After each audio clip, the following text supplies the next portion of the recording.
Hey y'all, my name is Sydney and today I'm going to be talking about a play prop box. So basically a play prop box is just a box that is filled with particular items for a child to play with that is related to a theme. The theme that I chose is a doctor's office. So basically everything in this little box are items that you can find in a regular doctor's office. So let's start with the first item.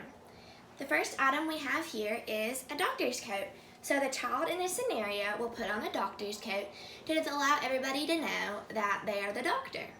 And to go with it, we have this cute little name clip that they have like a little space to write their name. And what they would do is they would then put it onto their doctor's coat and wear it around so everybody knows, one, that they are the doctor, and two, their name. Next we have this cute little baby doll. And this is if they do not have a sibling, a friend, an adult, or like their parents to play the patient. They have this cute little baby doll that they can examine, give it medicine, check it out, and make sure it's all okay. They can do this alone. So with the baby doll, they're allowed to play alone. Or if they have another kid around or their sibling, they can have a live interaction with another person. Next we have this little doctor examination sheet. It's got pictures so the child does not necessarily have to read, and it's also got words for if they are able to read.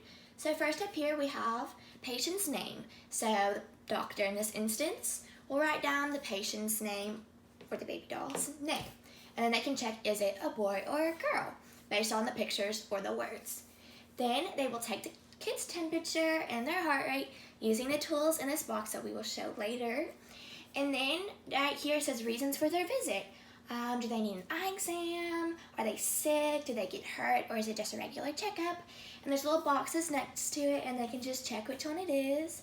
And then down here it's the treatment. So, okay, they came in here for this reason, but what is the doctor going to give them to make them feel better? We have a shot of medicine. We have they're just tired, so they need to go to sleep. We have a little x-ray. Maybe they got injured and got a boo-boo, so they got a cast, glasses because they can't see, or maybe they just need some medicine to make them feel better, and then down here the doctor can write their name. So this allows a child to learn how to write names and also develop fine motor skills by writing the name, and it also helps with literacy and language skills. Okay, next we have just the rest of here are tools that you can find or treatments in the doctor's office. So first we have just some empty medicine bottles, and they can either be empty or they can have candy in them that the doctor can prescribe to the patient, and they can feed to the child or the baby doll to make them feel better. And if you don't feel comfortable putting candy, they can just be empty little bottles. And it's one of the charts on here that they can check off. Next we have some little tweezers. These can be used for if the child has a splinter or they want to pick up something or anything, and this can also help develop fine motor skills because they are using their two fingers and pushing against it to use it. Next we have this little stethoscope. This is a little fun one because the child can put it in its ears and check the heartbeat of the child or the baby doll, and it makes noises of breathing and their heartbeat. And so this can allow the child to say, oh, does this person have a good heartbeat? Does it have a bad heartbeat? Are they breathing good? And it's also fun because it makes noises, and what kid doesn't like a toy that's interactive? Next we have this little blood pressure cuff. It's active and you can wrap it around baby doll or like a small child, or maybe if you're an adult it can maybe go around your wrist if it's not big enough. But what they'll do is they will put it on and they will squeeze, and if you can see, there's a little nozzle that moves, and this also helps develop gross motor skills because when they clench, they are using their wrist and their arm muscles to get the little dial to move. So it's another interactive tool that also helps benefit them. Next we just have a little cell phone so they can play with it or be like, oh, I got another patient, let me go. And you can put batteries in here and it does make noises too. Next we have a little thermometer, And you just move this little nozzle and it changes the temperature, so you can put it in their mouth, or you can move it all around and get the temperature. And it's got all different types of temperatures, and on here you can also even write the temperature down.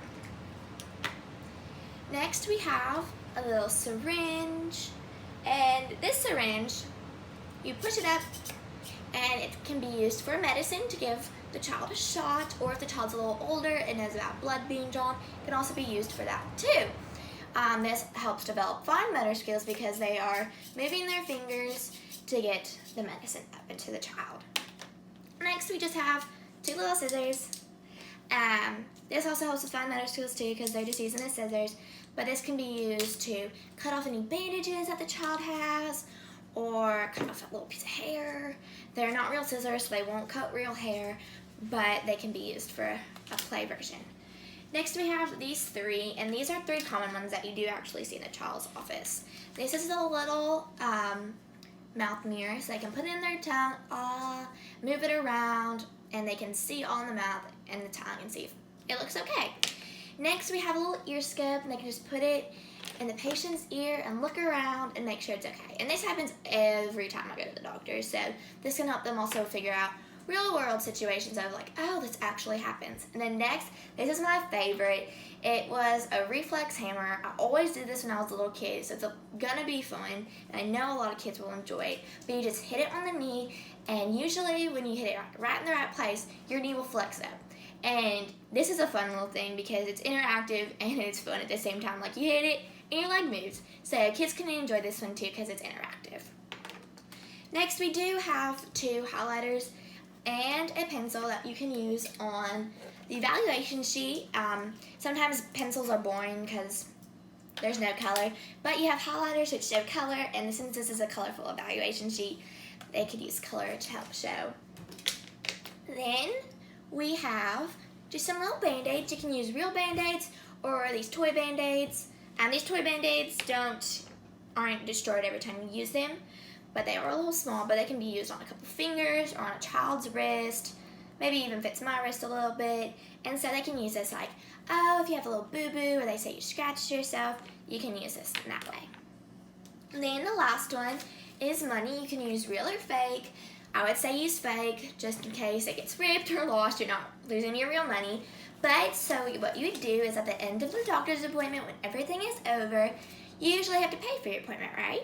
So this way the child can learn how to know what money is and realize that, and also they can learn how to count. So let's say you say, oh, the appointment was $10. They would try to find which one was $10 and count it and give the doctor that. Or they're like, oh, it was $22. You find a 20 and 2 2s and you give it to the doctor. This can help them count. But if you have a child who hasn't yet learned how to count, they can just give them a little handful of money so they aren't left out, but they are still participating in this part of play.